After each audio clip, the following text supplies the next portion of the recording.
Just 10 years ago on Google Maps, this was all desert. I've just stepped on a $60 billion bet. Egypt is building a massive new city from scratch, and I feel like I'm in a simulation or computer game. I've never seen anything like this. I mean, you literally see tens of thousands of homes being built from the ground up. Not a single resident, not a single car, not a single person actually living here, but it looks like they're getting ready for a massive, massive new beginning. The new city is expected to be larger than Singapore and home to 7 million people. This is being fueled by the ambitions of Egyptian President El-Sisi. But critics say this is way overboard. See, in the past 6 years alone, the IMF has given Egypt 3 loans totaling $20 billion. But you can see why this capital is a necessary move, because Cairo is crowded. 20 million people live in the metropolitan area. Cairo is the largest city in the Middle East and in the Arab world. Like many countries, many people are from here, but also many people have moved here with hopes of better jobs and better lives. But in the process, it's turned this capital into a polluted, chaotic city. Egypt's entire population has doubled in just the past 30 years. Today, it's 105 million people, but it's expected to soar to 160 million people in the next 30 years. This as some countries like Japan are actually seeing a decline in population. So now the government is moving its capital city to an entirely new place and literally building this. It's a city from scratch. But how do you build a city out of nothing for 7 million people?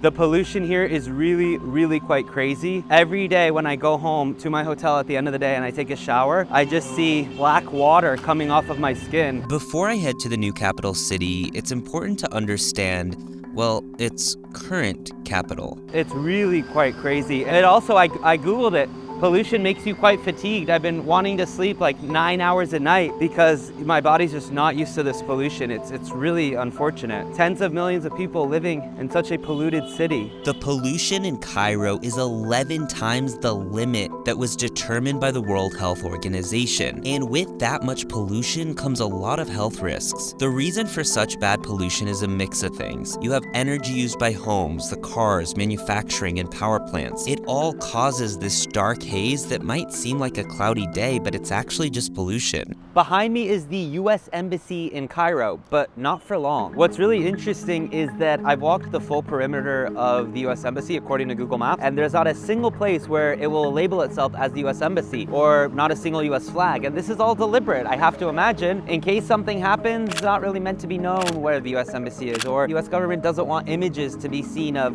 people protesting outside of the US flag or something like that. The US Embassy is massive. It takes up like multiple street blocks behind me. And so when you think about it, once this embassy and many other embassies that are here move to the new area, it's going to create a lot of space for new housing and new offices.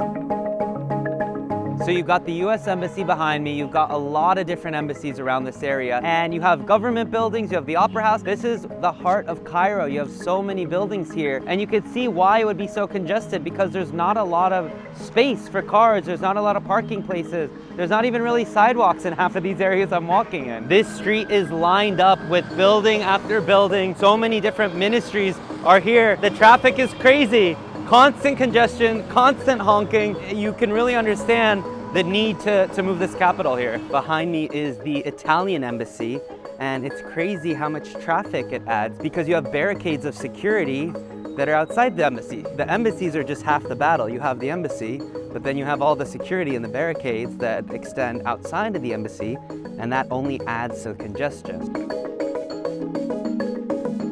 So now that I've explored Cairo, I'm going to the new administrative capital. It's about a 1-hour drive. I'm in an Uber, and I'm really curious to see what it's like. Are people really embracing this new area? Is it much more modern and clean than Cairo?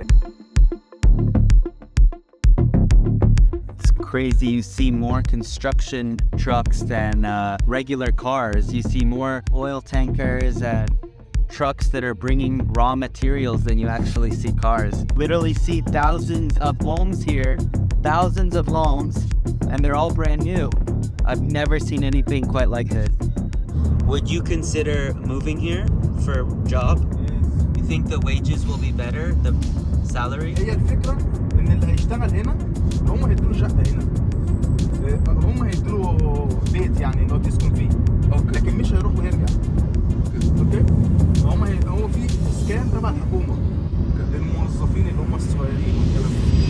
This was supposed to open between 2020 and 2022, but clearly that didn't happen. Egypt is now hoping to pull off this big move despite being at the midst of an economic crisis. The Egyptian pound is falling, and Egypt is getting loans worth $20 billion from the IMF. But the financial implications aside for a minute, it is impossible not to see the grand ambitions, plans, and even excited vision behind planning a mega city from literally dirt. I think it's quite smart that they're going to be building this monorail that can bring you from Cairo to here because they've learned their lesson, right? They don't want traffic. Not everyone should be having a car.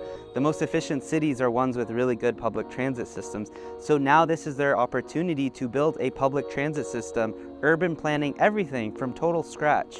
So it looks like this is going to be a massive office park, and they're already starting to come up with signage. Over here is going to be like a massive business park, it seems. They're already starting to add the sign. So over there you can see in the distance, that's going to be a Bank of Cairo. Just 10 years ago on Google Maps, this was all desert, maybe even 5 years ago. And now you're really starting to see it pop up with a lot of things, from the hotel that I'm staying at to the Opera House and universities. I'm staying really close to all these universities you see, from University of Canada, a European university in Egypt, Purdue University is going to open up a campus here, German International University. They're really going to create like area for the universities all in one place, which is quite interesting and quite exciting. And what's really funny is because there's not really any context or scale for me. So as I'm walking, I don't really know, like it looks like from here to here is a 10-minute walk. There's no street blocks, there's no reference points because there's literally nothing here. It's just like open air. It's still a lot of dirt and buildings with nobody there. So I thought it would be a 10-minute walk, and then later I found out, no, it's gonna be more like a 1-hour walk. This is gonna be the new center for arts and culture and museums. While the capital city keeps getting delayed in opening, the only food for a 30-minute radius is located here in this luxury hotel, the St. Regis. I mean, there's literally no other restaurants to eat in. This is a hotel where developers and investors stay or even live for now as they plan for the new city's opening. Here in Cairo, a hotel like the Four Seasons could cost you $400 or $500 a night. But this St. Regis in the middle of nowhere is only like $100 a night. I'm going inside Al Masa capital. This is pretty much the only thing that has been open right now, and inside it's a St. Regis hotel with 3 restaurants. But aside from that, there are no other restaurants that you can eat at. It's just this hotel. And who's staying at this hotel? Mostly investors, people who are here to buy real estate, to buy apartments, to build homes. What is behind these gates? A St. Regis hotel, a conference center, and eventually it's gonna be a mall. I'm gonna go check that out in a little bit. This St. Regis is also where President of Egypt has been staying when he's been visiting the new capital before, of course, he will move here and eventually have his own palace. Behind me is a conference hall related to the St. Regis. So over there you have a mall, you have the conference hall, and then you have the hotel over here. Overall, final thoughts, I think it's really smart what the government is doing. I think it makes a lot of sense to move the capital, not just to expand the city, but to move it pretty far away. It's over an hour drive, and I think that was really smart. If you look at the US, our capital used to be in New York. They moved the capital to Washington, DC. So it really makes sense for a country, especially this big, to have its capital in a different city than its economic business hub. It's gonna be interesting to come back in 3, 4, 5 years and see how things develop. It's just so bizarre. It's like, when do you hit that start date? When do you push that button and say, okay, million of you come, move in? It's gonna be really interesting to see how the vibe and the culture of a brand new city develop.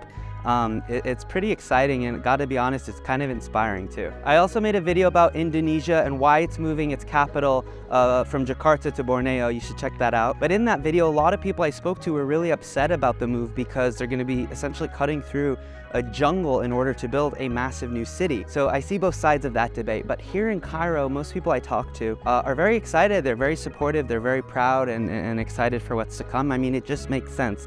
It's hard to meet somebody who is opposed to it. And because it's a brand new city, they get to start from scratch. The urban planning, the environmental aspects, creating a monorail, incentivizing people to use the monorail. How do you create a city where you incentivize people to use public transportation? Leave your car at home and think about those sustainability elements. So I would love to come back here in a few years and see how things progress. But let me know your comments below. I would love to hear what you think about this new capital, this new administrative capital in Cairo. And don't forget to subscribe.